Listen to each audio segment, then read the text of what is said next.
Oui, une question, François-Marie. Au fait, avec les Japonais, parce que toi, avec tes idées un peu européennes, comment ça se passait l'échange avec eux? Comment ils étaient à l'écoute? C'était facile à travailler avec eux? Il y avait une méthode?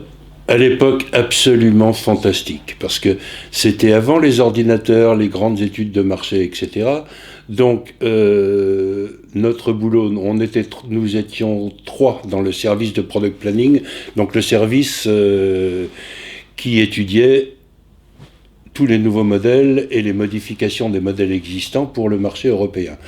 Donc, on passait notre temps à tourner en Europe, à aller voir les différents importateurs, aller voir les motos, les gens qui utilisaient les motos, et en fonction de ces études, on proposait des nouveaux modèles, des modifications, etc.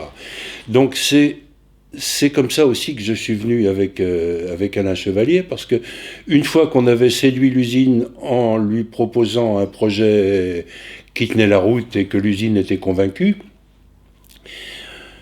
j'avais un budget pour choisir un designer, pour choisir un ingénieur, et soit pour faire des dessins et un prototype en Europe, soit pour faire des premiers sketchs et les envoyer au Japon et le faire développer au Japon. Donc, bien évidemment, j'avais envie de tout faire en Europe, et puis c'est comme ça que j'ai comment travailler pour la première fois avec Alain Chevalier sur un tout petit projet d'une XT600. La XT600 à l'époque avait des toutes petites entrées d'air pour la refroidir, et pour la moderniser, je voulais qu'on lui mette des grandes entrées d'air qui la fassent ressembler aux motos de cross qui étaient refroidissant par eau. Donc on a fait faire un premier prototype chez Alain Chevalier. Ça, c'était tout début 86, et à la suite de ça, j'ai été le voir pour développer le projet que j'appelais Hyperbiker, Hyper Ténéré. Ma langue a fourché. En fait, le projet était double.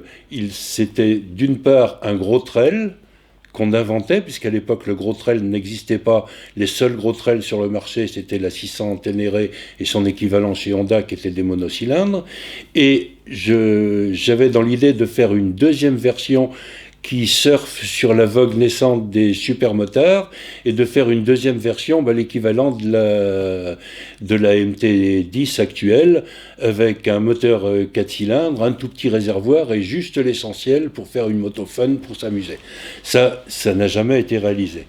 Mais on a fait l'hyperténéré, et mon idée, c'était de créer une image identitaire pour les gros trails Yamaha, comme de la même manière que l'avait fait le Delta Box pour les motos routières sportives. En 85, un an avant, étaient sortis les premiers Delta Box sur les motos sportives Yamaha, et j'avais demandé à Alain de créer un cadre très spécifique avec une image très forte qui destinait à donner une image vraiment unique pour tous les trails Yamaha. Donc il a créé ce magnifique cadre aluminium de l'Hyperbiker, avec une boucle de cadre en aluminium qui entoure tout l'arrière du moteur, et une autre grande boucle arrière qui vient souligner la selle. Bon, le projet est parti au Japon. Malheureusement, c'est un projet qui aurait coûté trop cher avec un 4 cylindres, etc. L'usine s'en est bien inspirée pour faire la moto qui a couru au Paris-Dakar avec Jean-Claude Olivier. Mais notre projet est tombé aux oubliettes et a fini par être renvoyé en France et atterrir dans mon garage. La nouveauté, c'est qu'après l'exposition que nous avons réalisée au Salon Moto Légende en hommage à Alain Chevalier, Olivier Desmures, qui a beaucoup travaillé avec Alain et moi, nous avons décidé de finir ce prototype et de le mettre en route. Ça débute dès demain. Aussitôt que cette interview est finie, je cours chez Olivier lui porter la moto. Alors le deuxième projet qu'on a fait avec Alain, et non des moindres, c'était le projet destiné à faire la GTS, que je vais appeler pré-GTS, parce que finalement l'usine n'a pas du tout suivi ce qu'on avait envie de faire, ce qui m'a beaucoup fâché à l'époque d'ailleurs. Donc nous sommes partis sur cette pré-GTS avec un cahier des charges qui, je dois le dire, était beaucoup trop futuriste. C'était plus de la recherche et développement que du product planning. Et on en avait un peu trop fait. On avait fait un cadre-coque en fibre de carbone, donc en fait pour le prototype en polyester recouvert de fibre de carbone.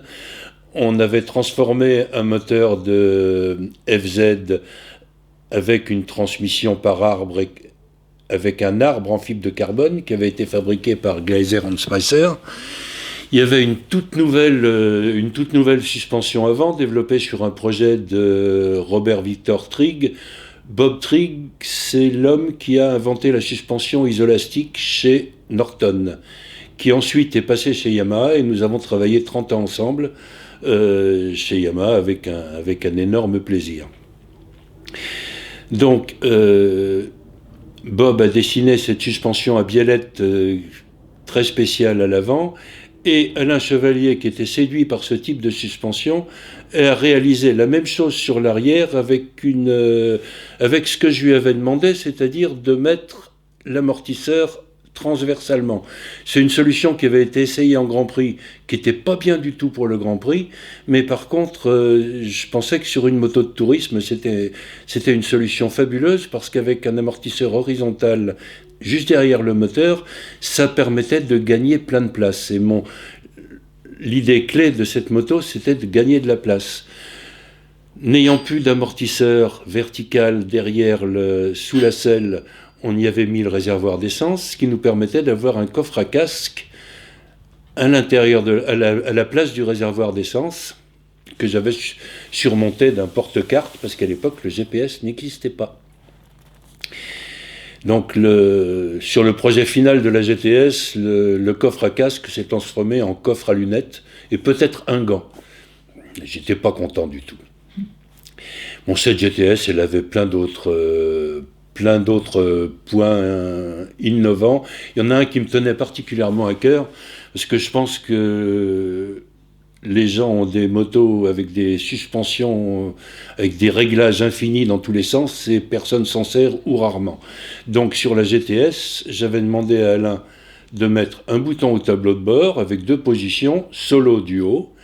Et quand on la mettait en duo, les repose-pieds intégrés à la carrosserie se dépliaient automatiquement, la barre de maintien intégrée à la carrosserie se relevait automatiquement, et la suspension était réglée automatiquement pour le duo.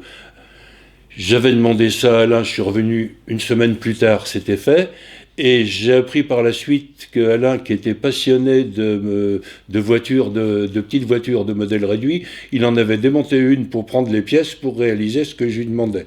Et le reste, il avait fait avec un moteur d'essuie-glace. C'est tout Alain. Et c'était comme ça à temps continu. On lui demandait quelque chose d'impossible, je revenais une semaine après, c'était fait. Il était content, moi aussi. Donc fort de ce sublime prototype de GTS qui malheureusement a été détruit par erreur, je suis revenu voir Alain un an plus tard, en juin 88, où on avait dans l'idée, Bob Trigg et moi, d'inventer un nouveau type de moto abordable par tout le monde, y compris par des non-motards. En fait, un espèce de super Van-Van, mais je ne sais pas si le Van-Van existait déjà d'ailleurs, mais un espèce de super Van-Van avec un moteur de 600 cm3 et 2 roues motrices. Donc on a longuement essayé la moto des frères Savard. J'ai été voir et essayer à peu près toutes les motos à 2 roues motrices qui existaient dans le monde, et on a développé un système très très complexe. Je crois, Alain me disait que c'était le projet le plus complexe sur lequel il ait jamais travaillé. Mais il s'en est parfaitement bien tiré. Et je vous laisse voir sur les photos, c'est quand même plus facile. Et on avait cette moto qui ne ressemble à rien et qui aurait dû être une moto pour Monsieur Tout-le-Monde. Finalement, le projet n'a pas eu de suite. Enfin, n'a pas eu de suite qui ressemble au projet, mais Yamaha a continué à s'intéresser aux 2 roues motrices, a fait des essais avec un nouveau système hydraulique pour des questions de responsabilité civile, Yamaha ne voulait pas commercialiser une deux-roues motrices avec un système mécanique de transmission sur la roue avant, pour ne pas être responsable en cas de blocage. Donc on a demandé à Öhlins, qui à l'époque appartenait à Yamaha, de développer un petit moteur hydraulique, qu'on a d'abord essayé sur une XT600 qui a été vendue à un très petit nombre d'exemplaires, et ensuite sur une 450 d'enduro qui a été vendue aussi dans un petit nombre d'exemplaires. Le gros problème de cette moto, c'est que pour un novice en enduro, c'était absolument fabuleux, il pouvait faire plein de choses qu'il n'arrivait pas à faire avec une moto standard, mais pour un pilote expert, ça lui forçait à changer complètement tous ses réflexes, toute sa manière de conduire. Or, pour lancer une moto commercialement, il faut que ce soit les experts qui la lancent en course et il faut que ce soit les experts qui lancent un tel produit. Là, commencer par le bas, c'était difficilement possible, d'autant plus que c'était très très cher. Mais c'était quand même un beau projet avec la moto, le système deux roues motrices fabriqué par Öhlins ne rajoutait que 7 kg à la moto, ce qui est absolument invraisemblable. À mon grand plaisir, je suis revenu à la Praserie chez Alain Chevalier en quelle année déjà? En 91, où à l'époque on voulait à la fois relancer MBK et innover dans les petits véhicules pour les jeunes. On voulait refaire des véhicules attirants pour les jeunes. Donc on a fait pas mal de prototypes, dont 2 très mignons petits prototypes en 50 et 125 cm3, sous l'appellation MBK ou Yamaha, qui s'appelaient Pogo et Flip, et qui étaient réalisés par Alain Chevalier et dessinés par un bureau de design très célèbre en Angleterre, Seymour & Powell, avec qui j'ai beaucoup travaillé. C'est eux qui ont fait la Mounbike aussi. Ensuite.